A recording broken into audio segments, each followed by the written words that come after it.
before we get started, Victoria, big fan of your work. Follow the Outer Sloth and Inner Sloth socials. Y'all do a good job over there. So I was just going to say, I'm like a little, like, you know, when you always see someone online, you're like, oh, they're so cool. And I was like, oh, Ash is on this podcast. Ash is so cool. Ash is so cool. Oh, is they cool? no, do you know how not cool I am now? I'm so not freaking cool. I got into Gunpla. That's how not cool I am right now. Arguably, that's a super cool thing, okay? Yeah, I'm sorry. You got to own the Gunpla. You got to triple down. Real quick, before we start anything, Jaffe, are you able to reduce the headroom, angle your camera down a little bit? Oh, I thought we were going for max headroom. Well, that's a different show. Thank you so much. Thank you so nice. Here we go. That's not what he says. I'm so nice. Threat neutralized. So you're saying he's not saying so long, Gay Bowser? That's not what he's saying? Yeah. Okay. Oh, he sure is. Here we go.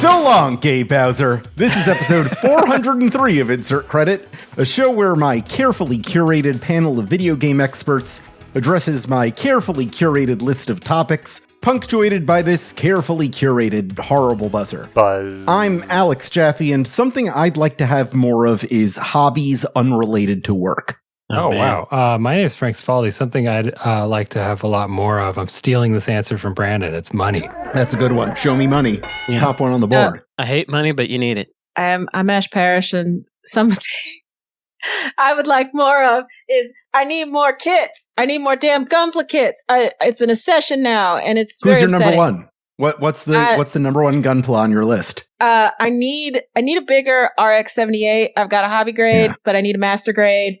I don't think I'm going to advance to real grade just yet. It's like different tiers, and master grade's in the middle and real grade is up top.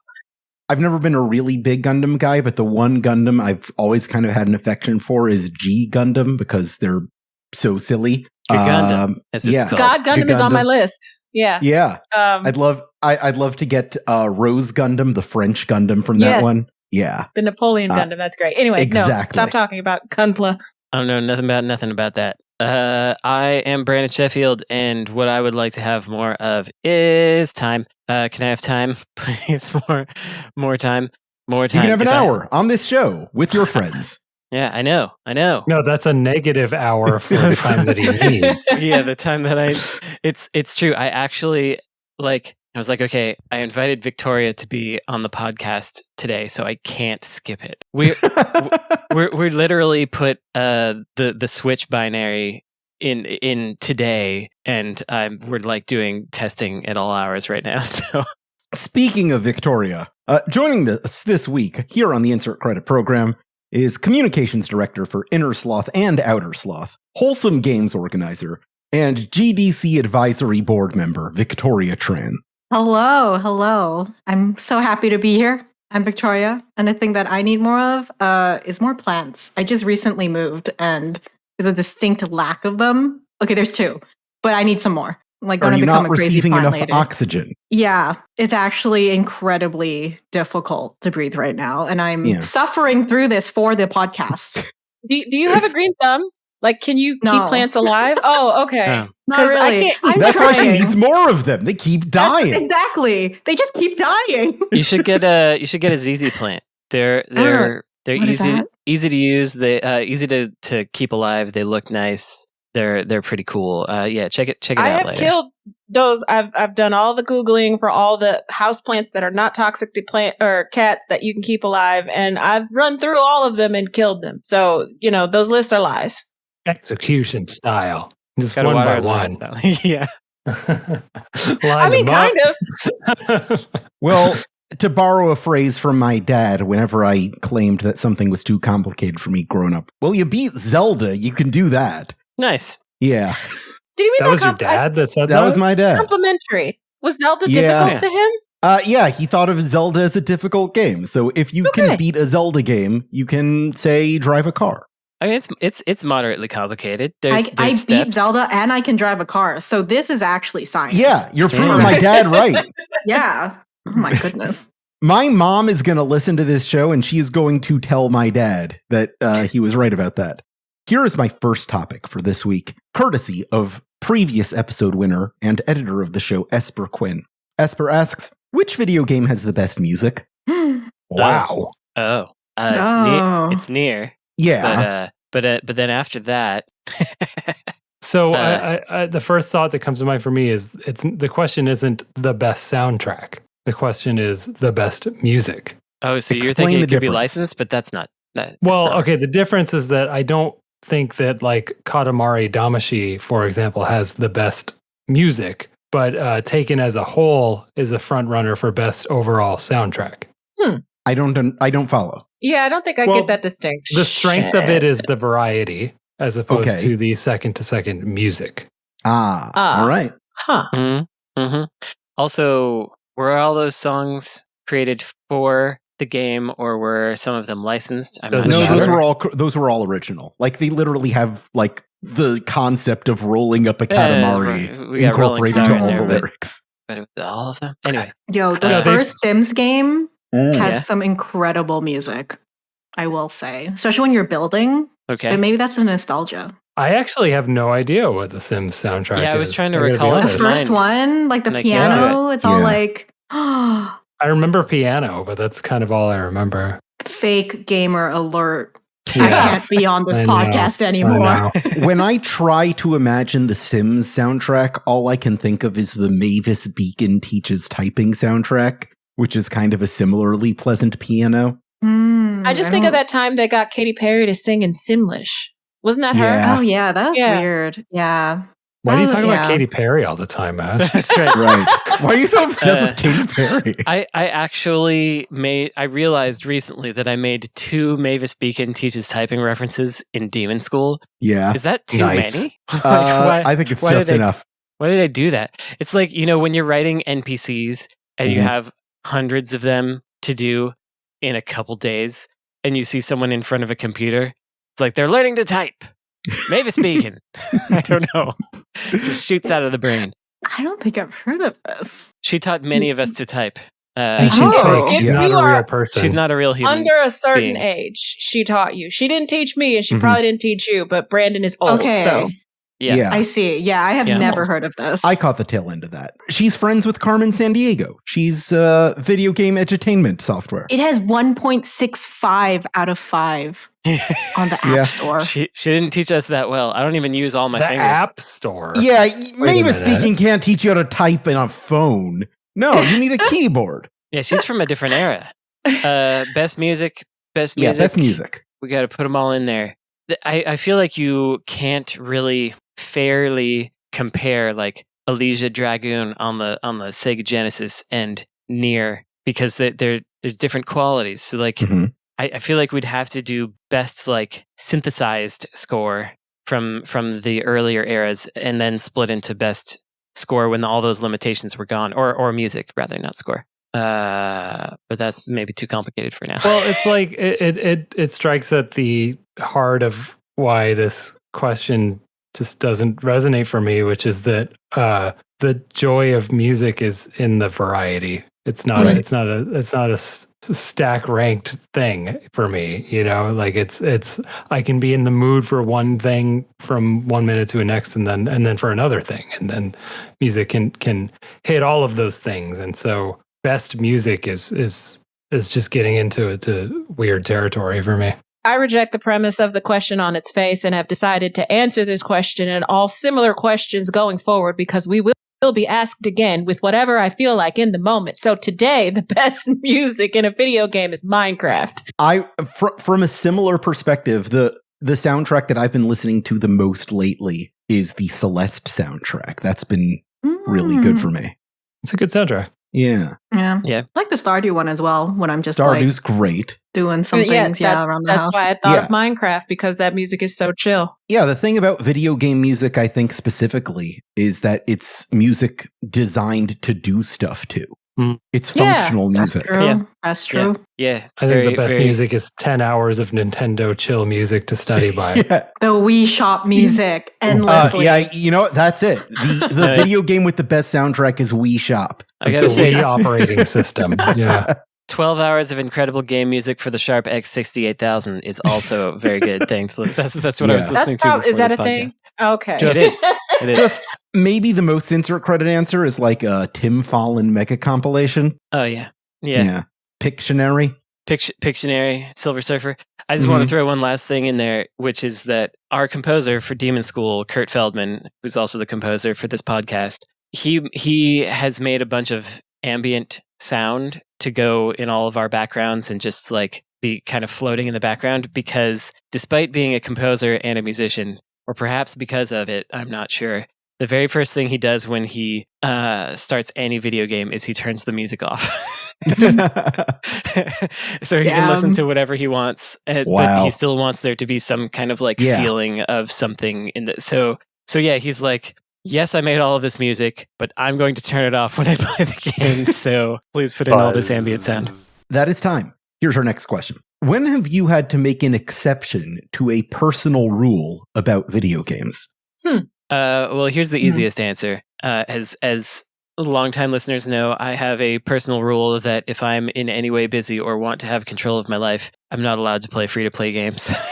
And when I have to judge them for competitions, I will play them. But I have to add a new rule of how many days I will play them. Or like, I'm going to play them until the currency dump at the start that you get runs out, or whatever, you know. And I can push that a little longer if I don't spend my gachas. But yeah, that's one that I have had to break. I'm having a hard time with rules for me. Yeah. Do you have any rules, Ash? I have a similar one to Brandon in that if I'm playing a gacha game, I frequently break the rule that I'm not supposed to spend money in there. Yeah. My husband listens to this podcast and he's going to be like, oh my God. I'm like, I'm just telling you, Travis, it's not a lot of money outside of what I've already documented on theverge.com, but it is not a lot of money. And I have not spent any money in a gacha game recently. Just putting it out there. Travis will get over it. No, he won't.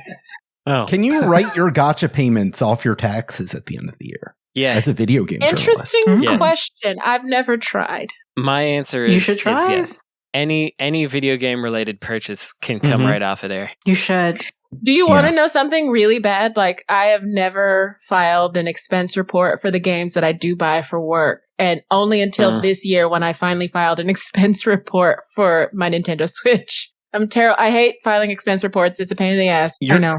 You're just giving your money to ICE, Ash. You gotta file your gotta do it. expenses. Victoria's looking very confused. I know.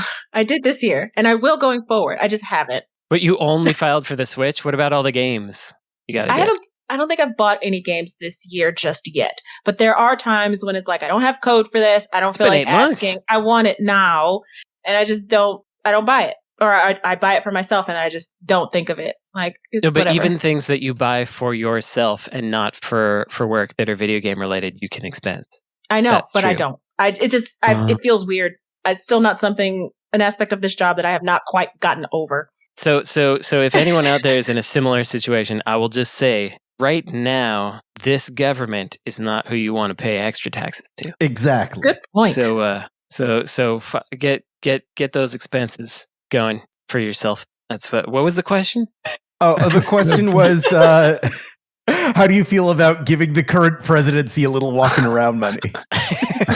I mean, I had a very soft rule this year that if I play new games, like purchase a new game and play it, that it needs to be a calendar year 2025 game for the sake of this show. But I did break it when I got a new graphics card and I wanted a show-off game. And so I also wanted to know why Ash Parrish hated Indiana Jones so much. And so I walked that back. I know. Yes. That was the joke. Yeah. Okay.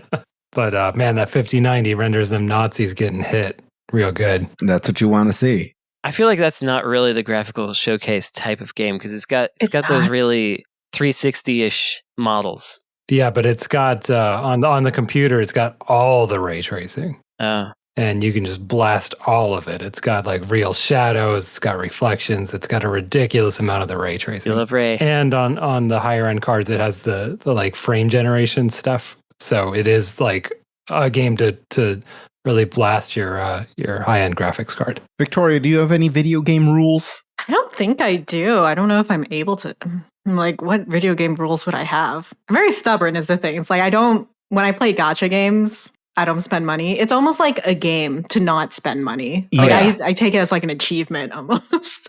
So I'm like, what gacha games do you play? Oh, I was so into Love Nikki. Okay, so I had a feeling, and you didn't spend any money on those dresses. Come on, girl. No, you didn't. No. Self-control. Oh yeah, no. It's like I was tempted. There was a mermaid tail once, and I was like, damn. Yeah. No, I'm in the same boat as you. I broke that rule real fast. Whoa. Like I couldn't. Mm-hmm. Yeah, I could do it. Tempting. I didn't yet, but I've been close.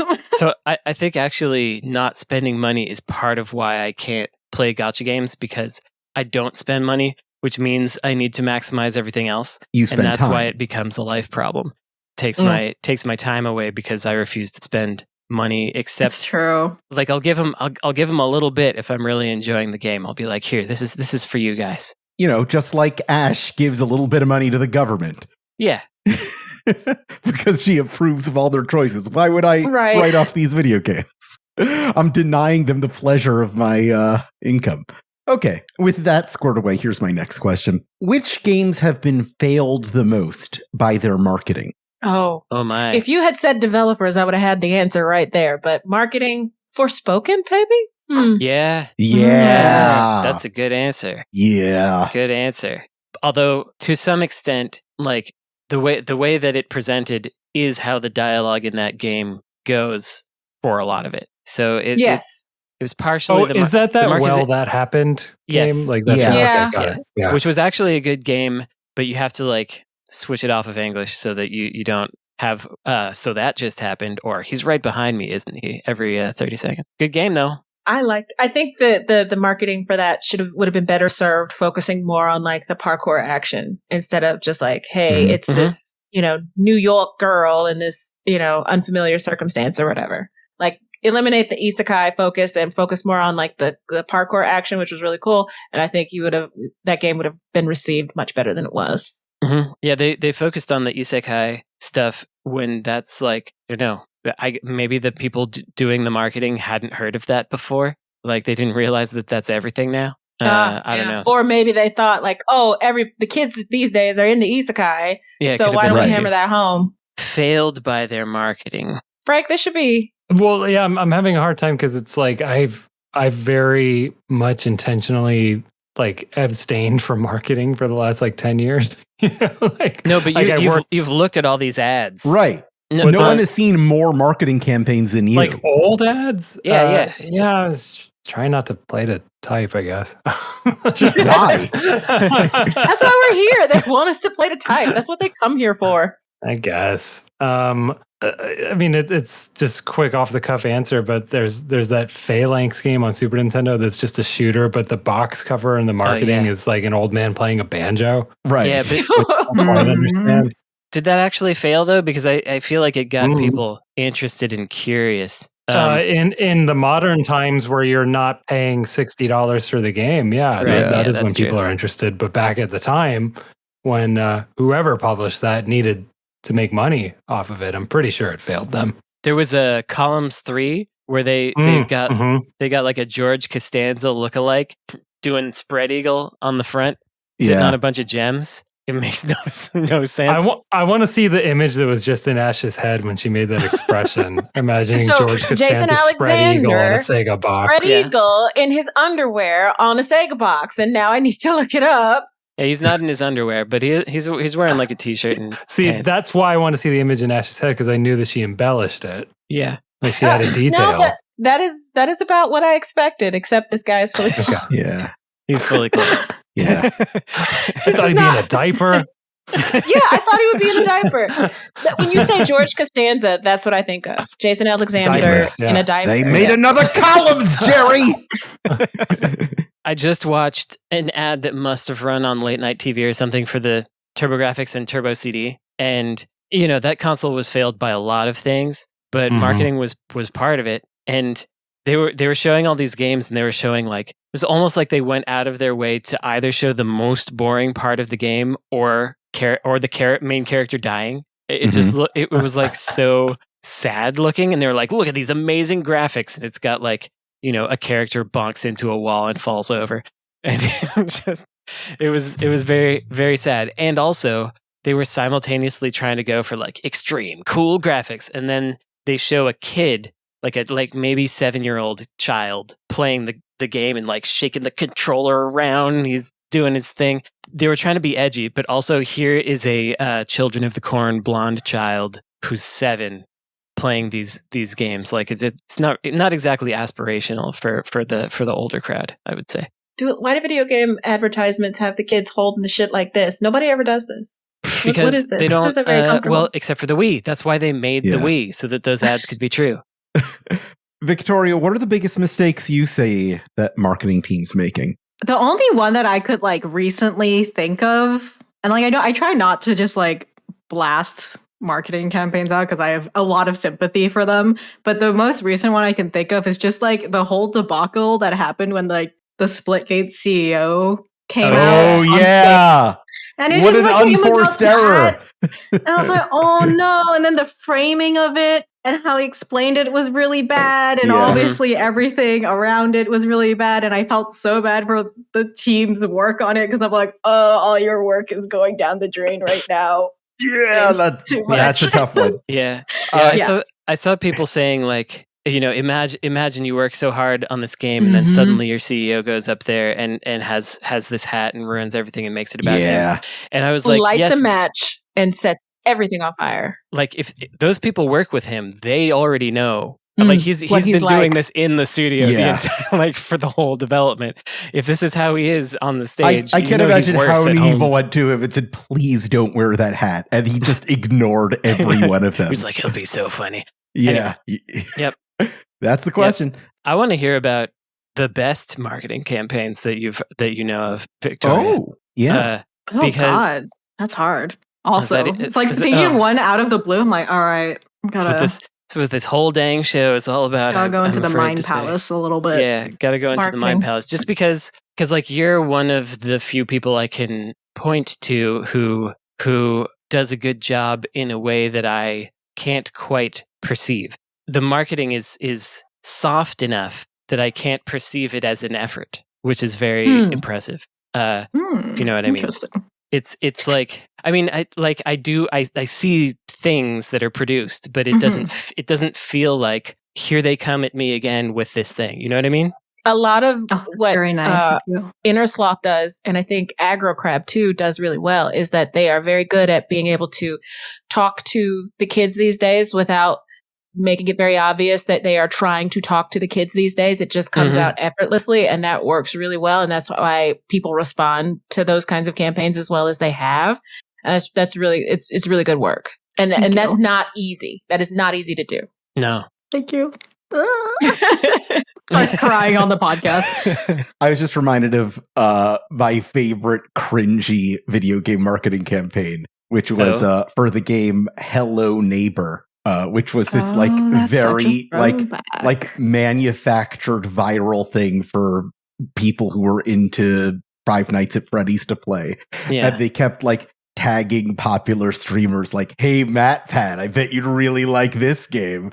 It felt so thirsty. And it's the kind of thing that makes you uncomfortable to see. Man. Anyway, with that in mind, I think we should all take a little break. Let's do it. I'm going to get water. Yeah, we'll be right back. I'm good. After this moment's pause, a respite for us to reflect on everywhere we've been and everywhere we're going. This is Alex Jaffe signing off. I've already cut away. Can you keep us voguing though? Yes, the whole break is just going to be you two voguing in silence. Baby.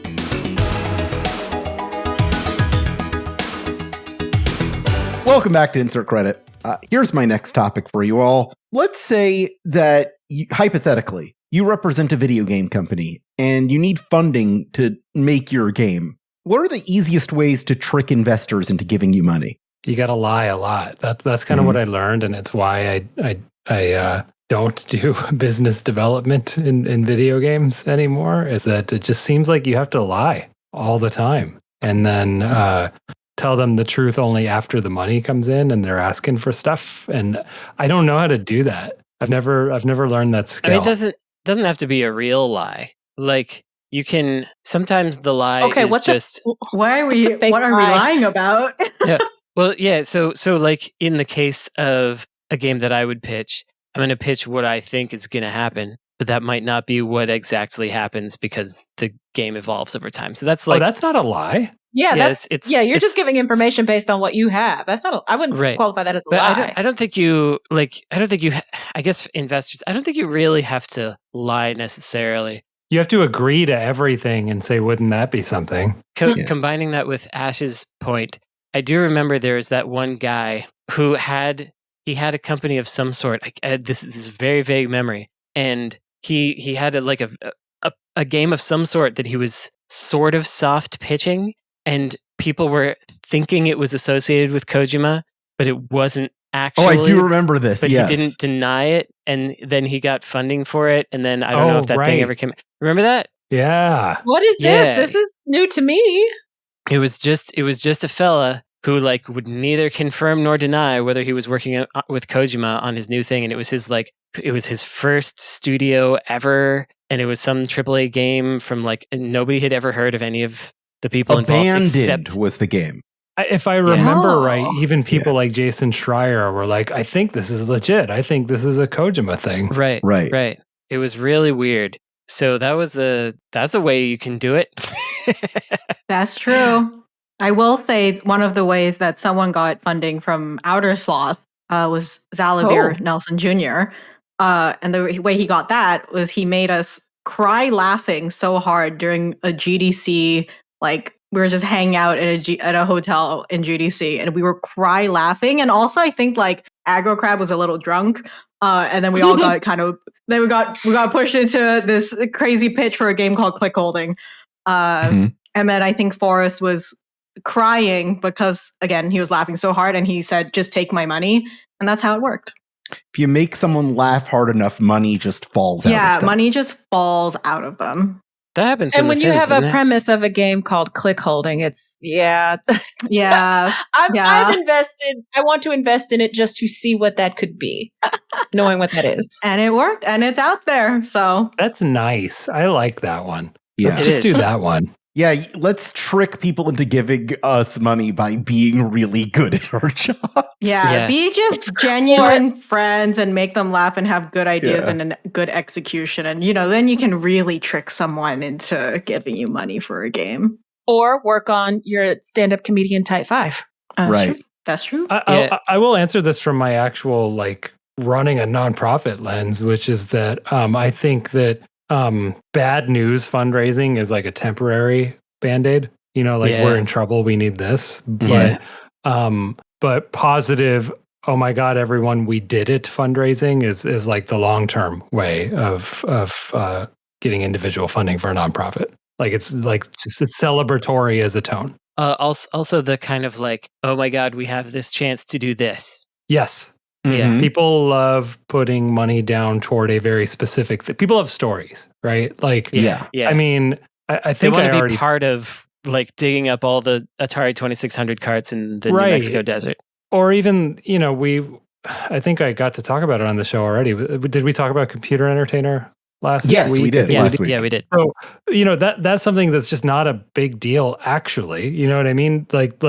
People wouldn't care except that we told the story and people like the story. As people like stories, they like getting involved. And, my favorite quality in a person is if they're just super into something, and it doesn't matter if I care about it at all, but if they're super into something and that energy works so well on me that, I think that's the way to raise money. I think I'm giving myself a pep talk here. And it can't be fake. That is a consistent theme with the Video Game History Foundation. You get people really excited about a thing nobody gave a fuck about a month ago, but then you tell them why it's interesting. Yeah, we just put a spotlight on the nerd that's like, oh my God, this is exciting. Let me tell you why I'm excited. I'm a nerd. Mm-hmm. Yeah. Right. And I've already seen people using Computer Entertainer for light research. At least on the Insert Credit forums, we were trying to figure out some sort of thing, and people are already using it. Cool. Yeah, well answered. Here's my next topic.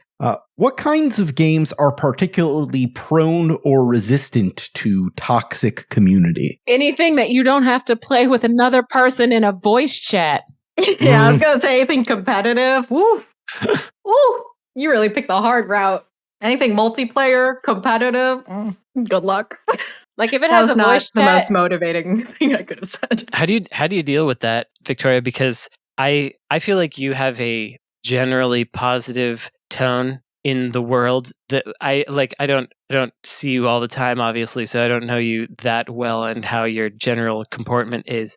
You tend to conduct yourself outwardly as generally positive, and that seems difficult to maintain when all that kind of stuff is broiling in the sphere. When you have to, I don't know that you're dealing with community all the time anymore, but you were. And how do you keep yourself in a positive space while dealing with people that are having like bizarre little internal dramas that are exploding out into your game sphere?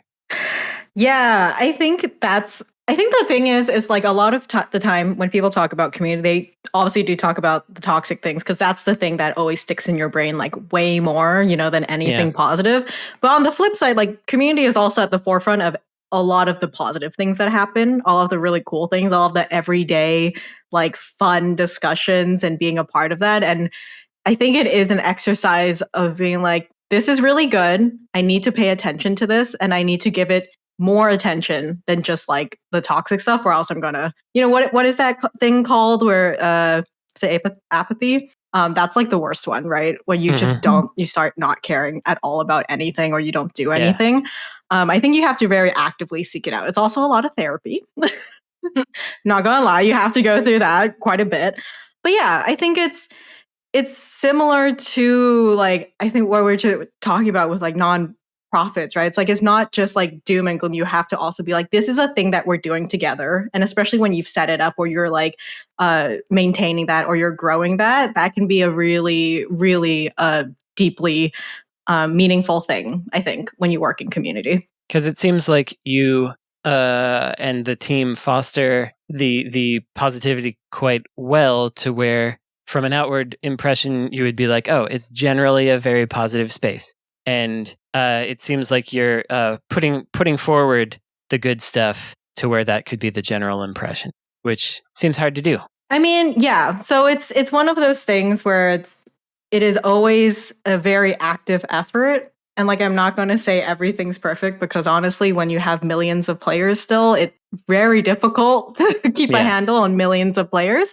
But it is trying to exactly do that, right? It's like it's highlighting the good. It is also obviously doing the really hard work in terms of trying to mitigate the bad and be not just reactive to it, but proactive to it, like adding a lot of systems into the games to make sure hopefully like it can help out with that. And then because I generally think of community managers and, the kind of voice that you put out online is very much a role model for how you want your players to act, having to stick by that and make sure you're not just, you're not, as much as I love the dunking and it can be fun, sometimes it just isn't the right time or place for that, especially if you're punching down. Yeah. Not to turn this into an interview, but I'm really curious, like when community drama comes up, like I see this just on social media, I'll look at a post and it's someone that I know vague posting about something 2 steps removed. And it's like, how deep into this do I want to get to figure out what's happening? How do you all deal with that? And like, because I imagine that most toxicity is very obvious, but some of it you'll get like people who are like, this is a very important thing that's happening. And you're like, what is it? What is happening? I don't understand what these people are talking about. Does that happen? And like, do you have a limit of how deep you'll go to figure out what someone's talking about? Are you talking about just like industry drama? No, I'm talking about like drama that comes up in games within the community where there's like so and so is a bad element and they need to be gotten rid of, but you need to like parse all this stuff to figure that out. When is it worth it and when is it not worth it to do that? Because that seems like it would consume all your time if you let it. It doesn't really, because honestly, it doesn't happen that frequently, but I do see as part of my job, nice. like if it's happening within the game itself, like the game's community and our players, like I do try to dig if it's big enough that at this point I've heard about it, I do try to at least dig into it to see where the core is coming from, because I think that's really important to know, even if it doesn't become anything. Just seeing where the friction points are coming up with players can be really nice to know about. Again, if it becomes a thing, cool, or not cool, but you want to at least be able to explain the context in which other things might blow up, or see where like your game or your moderation process might have some friction points. With industry drama, I pretty much always dig in because I'm nosy. You should not do that. Yes, I am nosy too. I know the exact instinct of which you speak, and I will sometimes dig into it, and sometimes it's like, no, not my circus, not my monkeys. And so often it's not a lot of of times, like especially on social media and especially within video games journalists, because we're notoriously catty people. I will know something is going on and I will choose to ignore it. Not everything requires me to have an input on it. And people who are like my very dear friends will be up in arms about something. And I'll be like, no, I'm just going to choose right now to protect my peace. Because if you don't make that active choice, you will go insane. And it is a bad thing. So just there, you have to cultivate some kind of personal shutting off of the nosiness thing. Or even if you don't, like, even if you find out or dig down into, okay, this is what this is about, then you can just like, okay, I know what this is. It's a data point that you can put down and walk away from. So be nosy, but like, don't necessarily you don't have to express an opinion about whatever it is that you discover. Yeah, it's okay to shut up sometimes. That's something that I need more people to like consider with their online presence. I'm like, you can shut up. It is totally fine. Don't worry about it. Totally free. That's time. Here's something I'm curious to get temperature on where we stand on, because I think over the years of Insert Credit, we've gone a little back and forth on this. Where do we stand on the current state of the cozy or wholesome game? Has Insert Credit famously taken a position on this? Because I don't think that we have, either before me or during, when I've been on this show. I think we have, and I don't know that it's waxed and waned. I think that, like, at least for me, and I think, Brandon, you might share some of this too, that it sometimes feels almost limiting or like cult-like or something to me, like that I don't know. What I've discussed on the show in the past is that it gives me flashbacks to times where the IGF felt like there were games being made in order to be nominated in the IGF, reaching a very specific aesthetic that the head of the IGF enjoyed. Oscar bait, but for video games? Yeah, yeah. Like, okay. Brandon and I have talked about this on the show before. It was the guy who ran it at the time, Brandon Boyer, was into a very specific aesthetic. And it just seemed like for a good 3 years, most of the IGF finalists just looked like Brandon Boyer games. And I think that the sort of cozy movement sometimes gives me flashbacks to that, possibly unfairly. So that's kind of where I am with cozy stuff. I have complicated feelings about it. I think that a lot of those games themselves are good. They're a type of escapism for people that wish they could have control in their lives and jobs and just have a farm or whatever. And that's all very nice. I am a little suspicious of like the term and the umbrella of cozy games, because it puts things into a weird box that feels adjacent to like certain, I don't know, like almost trad wife feeling vibes sometimes. Just the term itself, not the games, but the way the term is spread and proliferated and talked about gives me a little bit of that, but it's not like the game's fault.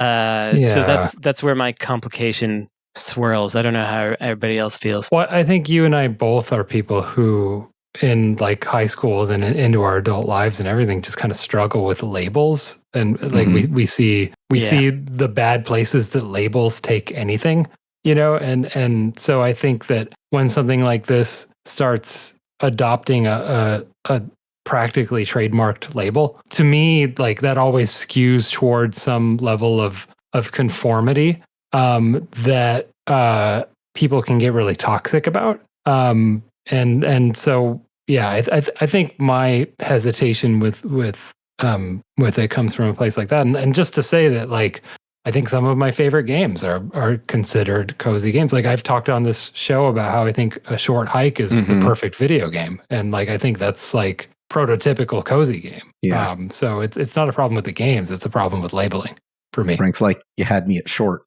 Now, Wholesome Games organizer Victoria Tran, what do you have to say about that? Oh, I was waiting for Ash's thoughts. I have no thoughts because cozy to me is a marketing term, right? Because you've got, it's just a way to signal to people who care more about those kinds of designations that this is what this game is. But to me, as a journalist, cozy doesn't mean anything, because cozy games, to me, thinking about the description is like anything that makes you feel good, and killing Nazis makes me fucking feel good, but I don't think anybody would call Doom Eternal a cozy game.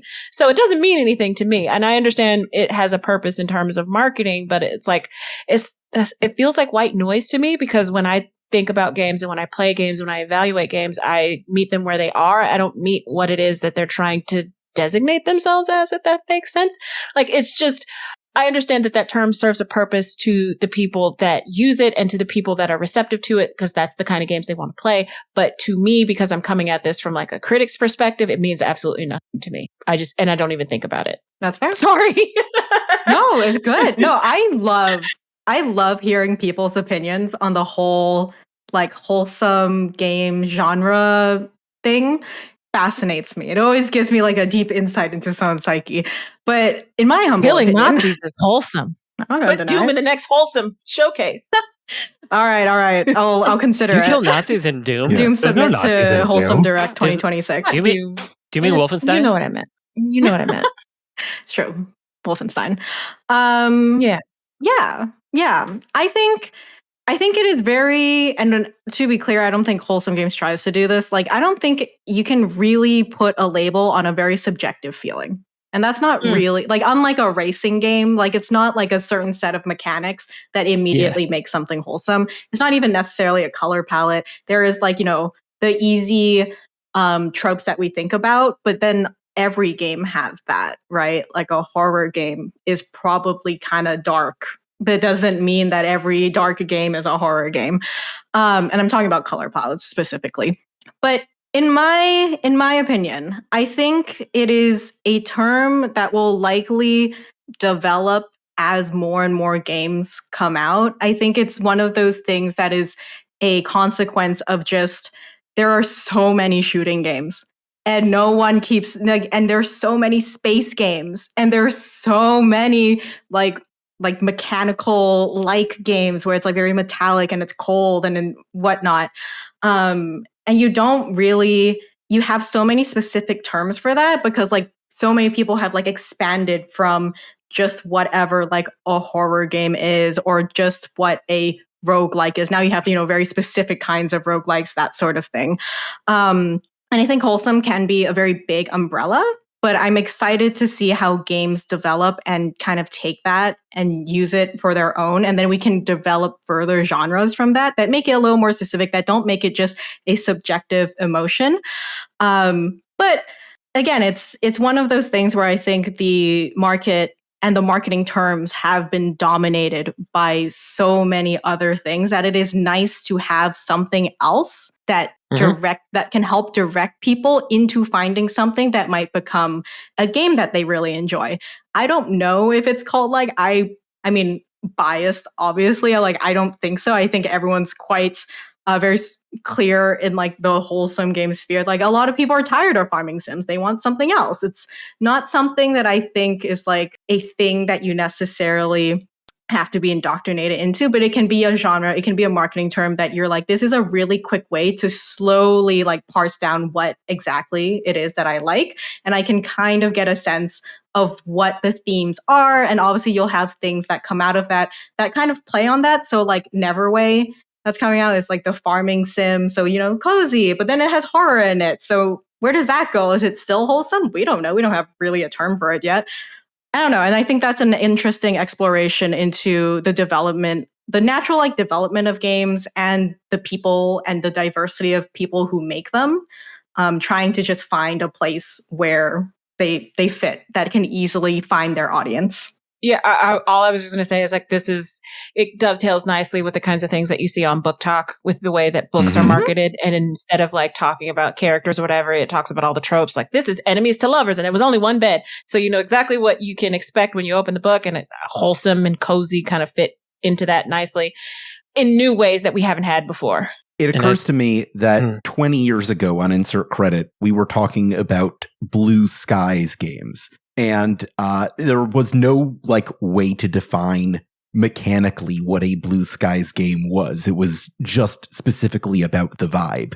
And that's kind of what I feel like Wholesome is putting down now in a different direction. That's what I was about to say, which is that we've considered genre as like a mechanical oriented thing. And then we started calling that on the show format rather than genre sometimes. Wholesome and horror and a few others are kind of like vibes-based categories that don't have mechanical constraints, and so they are a box that sits outside several other boxes. Yeah, if you wanted to make them boxes, and it is interesting because you will then, as Victoria was saying, see those sort of fraction into. There's already like cozy horror as a subset of cozy or a subset of horror, and it's hard to tell which. And like a cozy TikToker did a TikTok about former Necrosoft producer Sun M's cozy horror game before it came out, and it got 4 million like whatever you call TikTok reposts. There were, was it the views or was it the re things, whatever. I'm getting real into my Hello Fellow Kids situation right now, but all my TikTok accounts got banned for illegal activity, which I did not participate in. So I used to have one for Insert Credit, one for a personal one. The Necrosoft one is still going, but all the other ones got banned. But all I ever did was like look at things on them. I never posted anything. So I think they must have all gotten hacked except for my Necrosoft one. Anyway, regardless, don't hack that one, please. Regardless, I could see the very tangible positive impact because Sun got their game signed basically on the back of like, look how interested people are in this sort of thing. And that's cool. So I don't know, it's brave new frontiers. But I understand skepticism of when a term starts to kind of like amoeba out into a space. But yeah, it'll be interesting to see what comes of it. With that, we're going on to our lightning round. We're playing one of my favorite games this week, GameFAQ&As. I don't know if you've been on the website GameFAQs.com in the past 20 years, but that thing's still going. I have. And right on the edge of last time most people went to GameFAQs. And that's not true. I go there all the time. Yeah, me too. I really playing do. old games. Yeah. That thing's still going, and one of my favorite things about it is that every video game has its own dedicated Q&As board where you can post questions about a video game, where the subject line is your question and you describe it in more detail in the body, and then people answer it. What I like to do is I like to go to a video game's Q&A page, take those headline questions, ignore whatever's in the body, and have us answer the questions from that game's forum as literally and pithily as possible. Are we doing Among Us? Regardless of helpfulness. Yeah. We're doing Among Us, baby. Of course we're doing Among Us. We have one of the world's foremost Among Us experts with us. Why would we not?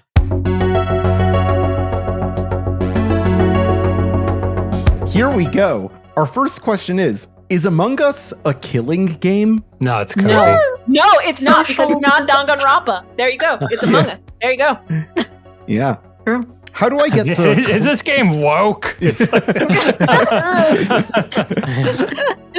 How do I get the clean vent task? You get a Swiffer, and then you go to the vent, and then you do the No, thing. that's not how you get the task.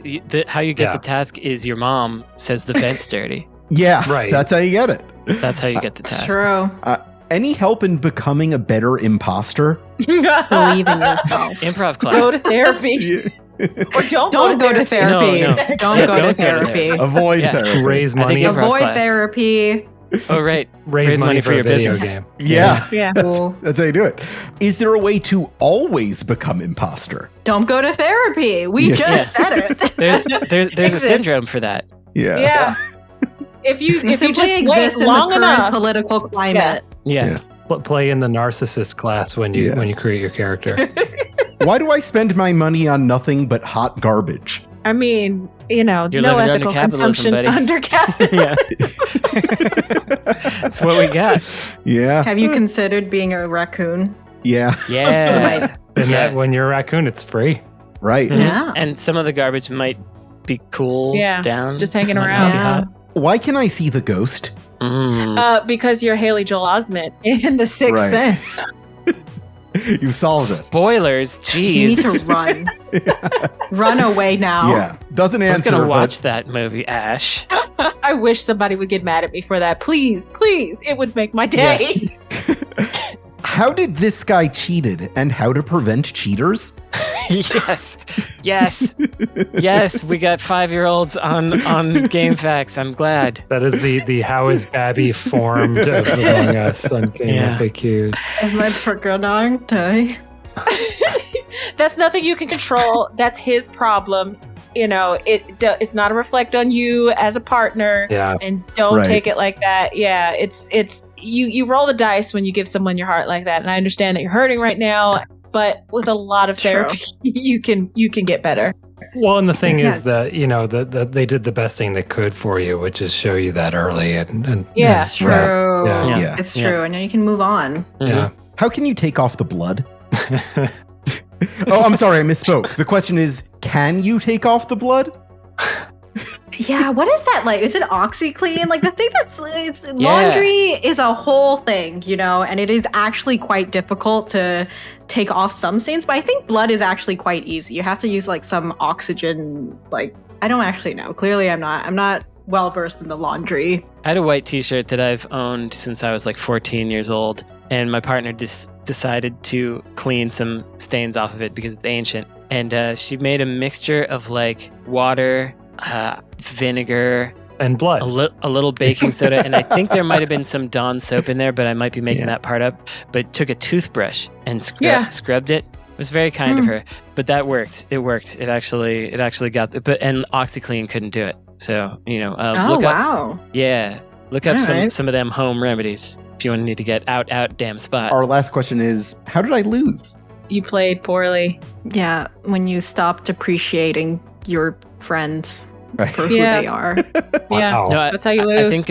It's when I you think- cheated on your partner. Right. That's right. That's I how think you lost. you to go with another Failing popular to go to therapy. axiom. You played the game. Yeah. Yep. only way to win right. is not to play the game. They Well, say. Yeah. That is our episode. Brandon, I'm giving you the credit for this week's episode for Me? conducting that wonderful impromptu interview segment with our guest, which Nice. brings you to a total of 1 credits. Whoa. I got one. He's You back got on the one. board, everybody. Does anyone have anything they'd like to recommend or plug for our audience at this juncture? Oh, I should plug my book. Yeah. I was like, I Yeah. feel like I have something. Yeah, I have a book. Oh, wait. I'm prepared. Hey. Oh, there it is. But you got to say it out loud because it's an audio The famous I program. have book. a book. You got to say the I name. have a book. Anyways, it's called Mastering Community Management. And if you Ooh. are curious about learning more about how to community manage your game or just what goes into it, please pick it up at victoriatran.com/book or Amazon or wherever else you get your favorite book thingies, or request it at your public library. because we love Nice. public libraries. Yeah. Yeah, we do. Victoria, I think we're both doing stuff at PAX. Is that right? Yeah. Yeah. I'll just be there for fun. But Oh, I thought you were doing a talk or something. I have a panel. I guess I should promo that too. I'll be on a panel at PAX West. If you're not into it, you What don't is your got panel? What? Tell us about your panel. All right, I'm going to be on 2. One panel is about debating the best fishing mini games. We're going to be ranking them. We're going to be fighting over them. Will it actually be very scientific? Hopefully not. It'll probably be ridiculous. Can we get a preview of what your favorite is? No, because Dang I it. haven't decided. Oh, Wait, what is everyone's? Now I need to know. Lightning round. It's my turn. I'm Nier. hosting. Nier. Um, Okay. Yeah. I like I how bad it actually- is. I like it. I hate everything else in this damn game, but the fishing in Sonic Frontiers was actually not that Yeah. bad. Okay. Really? The fishing in Stardew Valley is really good. Some people hate it. Yeah, Some well, people they're love wrong. it. I don't like it. I liked Ridiculous Fishing. Yeah, and I sure. like, That doesn't count. That's not a a full mini fishing game. That's the game. That's Okay. not a mini Yeah. game. Then I like, I believe it's called Fishing Derby on the old Atari. It's very simple. Also not a mini game. Isn't that also a Yeah. fishing game? Yes. Oh, The wait, point is Fishing they're not mini game. Mini Yeah. game. Yes. Oh, Yeah. Yes. oh, okay. It's I also just have to throw it out fancy. there. Final Fantasy 15. Sure. Yeah, that's actually where I was going. Actually, you stole mine, and I like it just because of the same reason I like the rest of Final Fantasy 15 is that my boys are very supportive of me and my fishing. My favorite part in that, which I've probably described before, is when I got a bug and Noctis caught his fish and he's holding it up, but it was invisible. Yeah. The fish just wasn't there, and all my boys were around going like, "Oh wow, yeah, nice." That was really good. I still have that clip on my PS4. I love it. My favorite fishing minigame, is the one in Demon School, which is actually a reaction Yeah. to the Stardew Valley one. Because Nice. it's I think that unless you're gonna make it really complicated, you should make it simple but engaging, and that's what we tried to do. We'll My see. favorite We'll see if fishing people mini agree. game is the part in DMX's Party Up in Here where he introduces the character of the old man fishing. Listen, your ass about to be missing. You know who's going to find you? Some old man Old fishing. man fishing. Yeah. Oh, Yeah. you're stuff. gonna be so dead.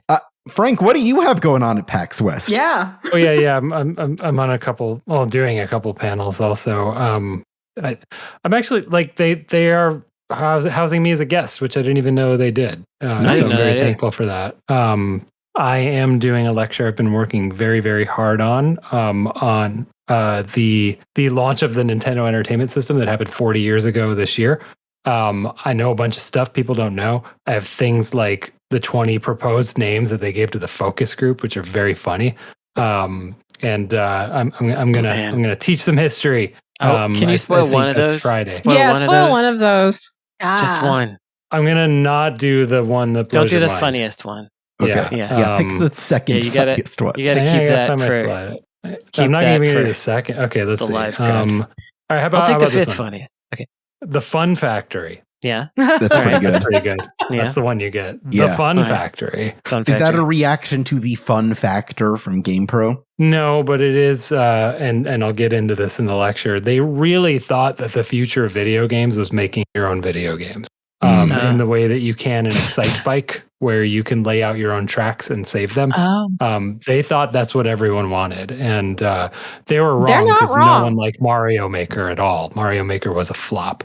Wait, They're are you closer being now. facetious? Yeah. Okay. It was a complete joke. Yeah. Good yeah. job. Yeah. They were on to Mario Maker, but like 30 years too early. Yeah. Yeah. People love that Roblox. Okay. Quick. I'll do this one next time, but I need to. Next time, I'm going to re-explain the intrusive R for British people Oh yeah, that became Yeah. a thing. because there were some news articles about how we were pronouncing Was there the more word than Amiga. one? Was it more than just time extension? Well, okay. There was just the time extension one, but it got reposted multiple places. Okay. And there were multiple discussions. So there are several discussion vectors What is that going occurred on? from it. Ash, it apparently blew up in very tiny, pedantic corners of the internet that a couple episodes ago we referred to the Amiga as the Amiga. Remember when I Because said the that's what Amiga? British people say. Okay, Yeah. so I'm just going to do it real quick.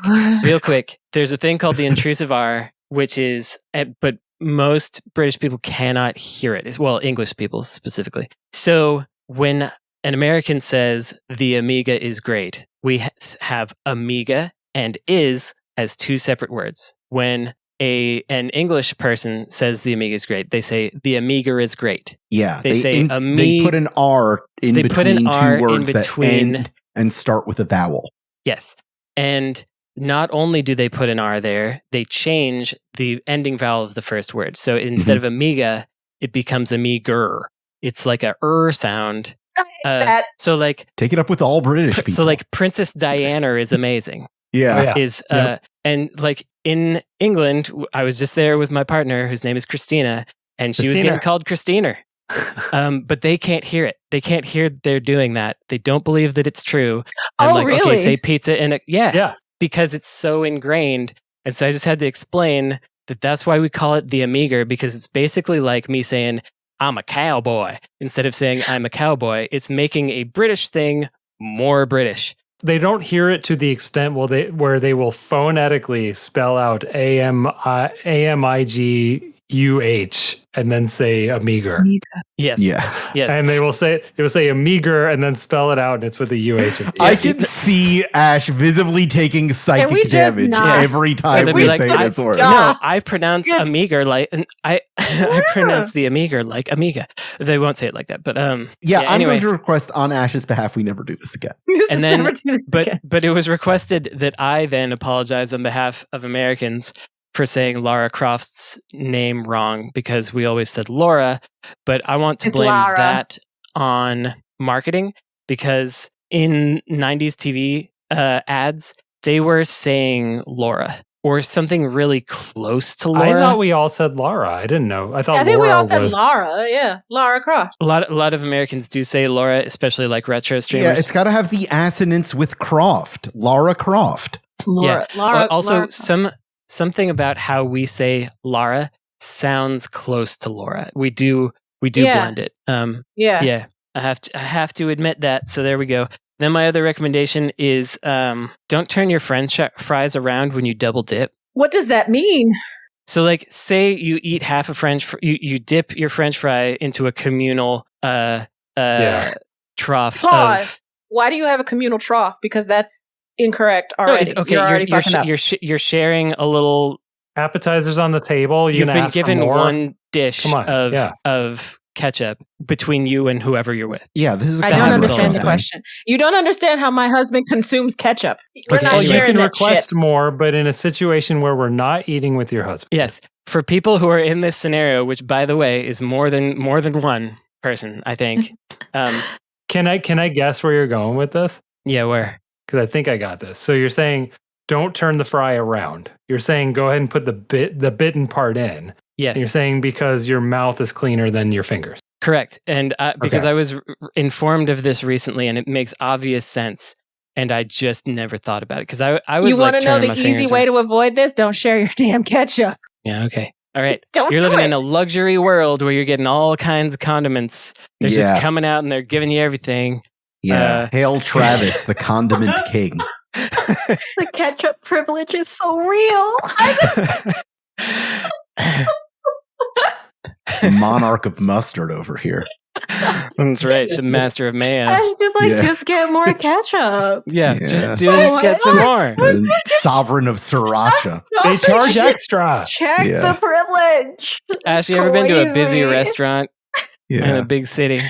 All the time, but I've never had an issue where I needed to ration or share ketchup. I don't. When you're like at a nice sit-down restaurant, they bring out an appetizer. It doesn't even need to be ketchup. It's like aioli because you're in one of those places. Yes, you only have like one little thing. Yeah. Okay, and that makes like $1 extra to get. No, not in this economy. Your fondue, they're only going to give you one fondue pot. All right. Going forward, I hear you. I understand you. Going forward, when we're talking about communal sauces, I will think better. I will be expecting a YouTube apology later on and a written statement from you, Ash. I didn't expect this kind of behavior from you, but I know I'm really disappointed in myself. People you trust the most disappoint you. This did go a different direction than I anticipated. I'm sorry. Yeah. Okay, yeah, it happens a lot. Trust me, it's true. It happens a lot. My recommendation is she's the opposite of that movie, Breakable. I know. I'm going to recommend that you recommend to me your favorite master grade gunpla kits on the forum, please, because I need a lot of them. Thank you. Yeah. Oh, they'll do it. They will do it. You'll get them. I am. I'm excited about it. I have some recommendations on my end. I would like to recommend that if you liked this show, send us a review. Review our show on Apple Podcasts or Spotify or wherever you can send one of those. We really like that. You could keep our show running directly with your patronage at patreon.com/insertcredit. If you'd like to sponsor our show with an advertisement or personal message or give us your own horrible buzzer, you can get in touch with us at show@insertcredit.com. You could join our community to recommend gunplay kits to Ash at forums.insertcredit.com. Or find us and all of our visual cue references on youtube.com/insertcreditshow. Go ahead and look forward to Demon School. That's coming out any moment now. Like first week of September, I think we announced that. That's right. Already. Check out Frank and Victoria at PAX West. And buy Victoria's book. Yeah, subscribe to The Verge, why don't you? We haven't recommended that in a while. This episode is edited by Esper Quinn with music by Kurt Feldman. I'm Alex Jaffe. I'm Frank Cifaldi. I'm Ash Parrish. I'm Brandon Sheffield. I'm Victoria Tran. And your game has now been saved.